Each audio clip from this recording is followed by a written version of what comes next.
Pittsburgh, those kind of areas would be in the northern regions.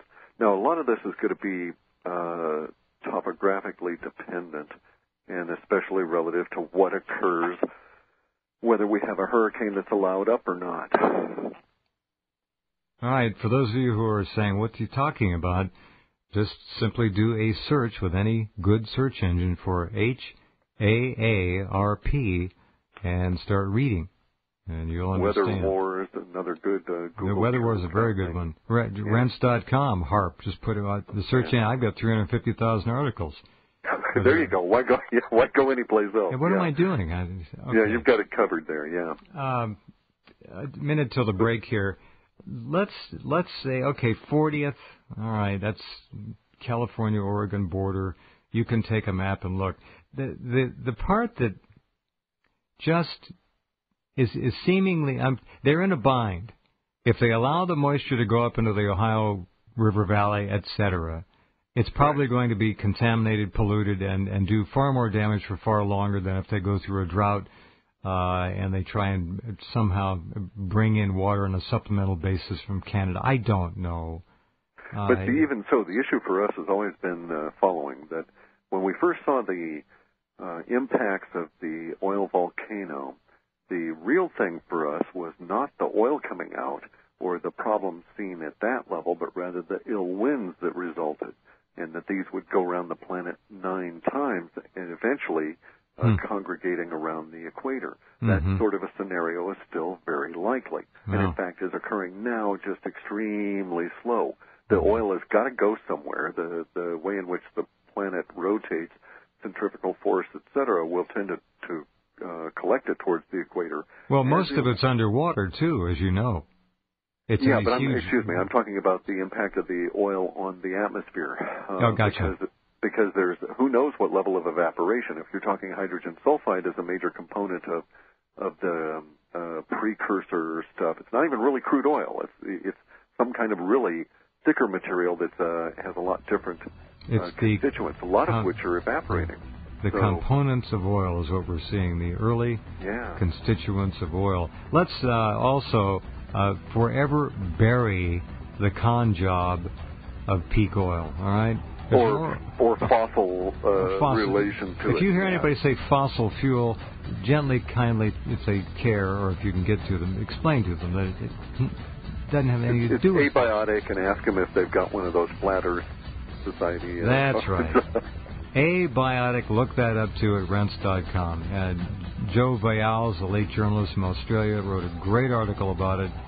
Abiotic, abiotic oil. Yeah, actually, we heard Obama the other day say oil was finite in his little speech, and it's like, okay, gag me. At that point, you're wandering off into the myth again. Yeah, it sure is. All right, back in a minute. Aren't we in enough trouble in the next 19, 20 months?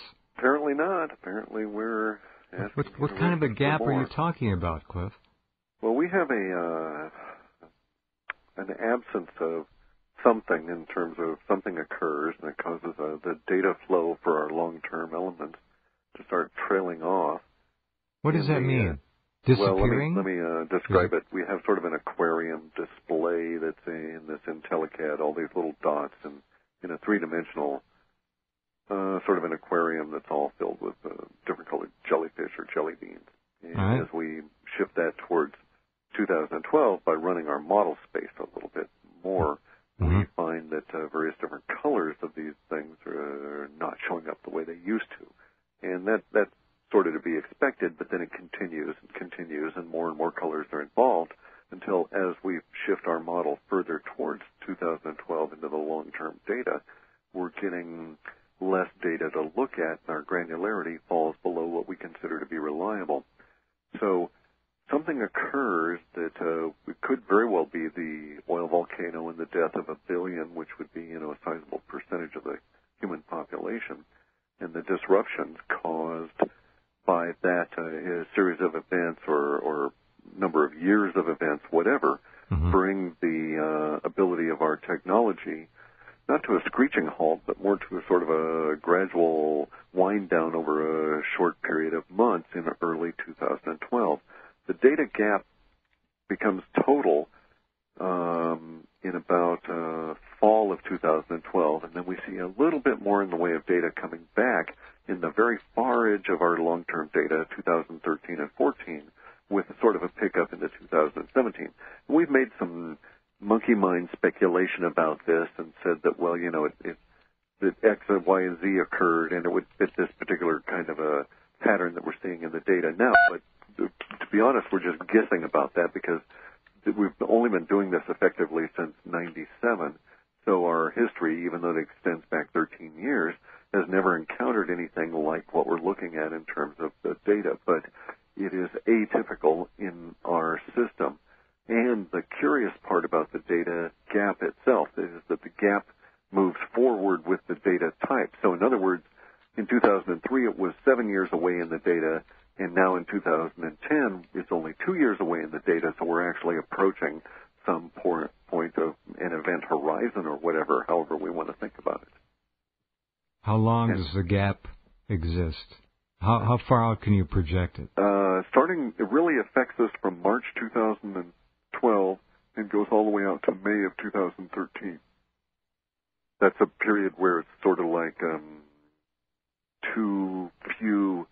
So something really bad happens. Something really, it looks like, if you're not getting normal feedback and normal data to that extent that you've never seen before, then we're postulating that it's not a good sign, correct? Well, yeah, we'd be screwed is not on the data, not on a data sign right there, but we could probably paint it.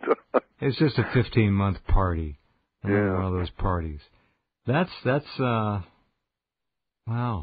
All right. Well, it's you know, it has a tendency to clarify your focus and that a lot of the things that I used to care about I just don't anymore, and it's like, okay, I'm just not going to do that. Time is too short. I've got to maximize every single minute because of things that are underway right now.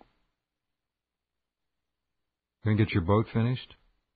Well, we're doing we're all kinds of stuff going on with boats. I'm going to take my Umiak here, and we're making it into a video audio platform, and George and I are going to go on out and have some big BS sessions on the water and put them on YouTube and see if people like to listen to them. Good. Well, don't forget your extra case of duct tape in case of leaking. Considering that it's a cloth boat, yes, indeed, that's and it's dry on the inside to a certain extent. Yeah, that sort of works. Yeah. George, we've got to extricate him from his current digs, don't we? He's actually in the process of doing that. He's coming up to the Northwest here for some family time this summer. Good. And then he and Elaine are thinking that they want to relocate out of his, survival ranch deluxe out of Texas and come back up here to the rainy Northwest. Nothing wrong with rain. I enjoy every drop of it. Yeah, it was really something. This I didn't dislike it. I'm sorry to say a bit, and I'll take that over 110 degree, 105. Oh, any day. Yes. I mean, it's 4 days into the summer in the heat, and it's already. How long have we been annoyed by this? Yeah, you got it. Okay, we have 2012. The government, of course, the bad guys, the alleged government. The powers that reside in the city of London and all of their minions and their tentacles, which go everywhere on the planet practically, can play this 2012 card as viciously and wickedly as they want. We know they control the weather. We know they control the currencies. We know they control the population. I guess the question would be, what the hell don't they control? They don't control circumstance. That's where we have random circumstance. No, because the universe is not random, and that's the whole point. Well, you ask a teenager, and they describe it as random. Hey, that's random, man. You're quite right, and I'm wondering what they're going to try to do to control and get in and manipulate the mass collective subconscious. And you know damn well they'll try anything. They're doing it all now, and that's their real problem. And that's actually, if you will, the opening that allows us to see what's going on. They're trying at their maximal output right at this point to keep things going. And it's failing. Interesting. Well, they took those Princeton results and ran with them, folks. Don't think for a minute they didn't. This goes way back. Yeah, but there's some things that they don't know about either, and here's their issue. Look at it as a diametric or duality in opposition. We presented way back when we thought that things were still legit before we'd become educated. We presented the idea of our technology to the CIA in this fervor of patriotism, thinking the CIA were good guys. I acknowledge that there's good individuals within that organization, but the organization is by its very nature corrupt and evil. Any intelligence organization, I'm not singling them out. However, the point being that the CIA at all of these people care about what individuals think and do, and they try and track what individuals think and do.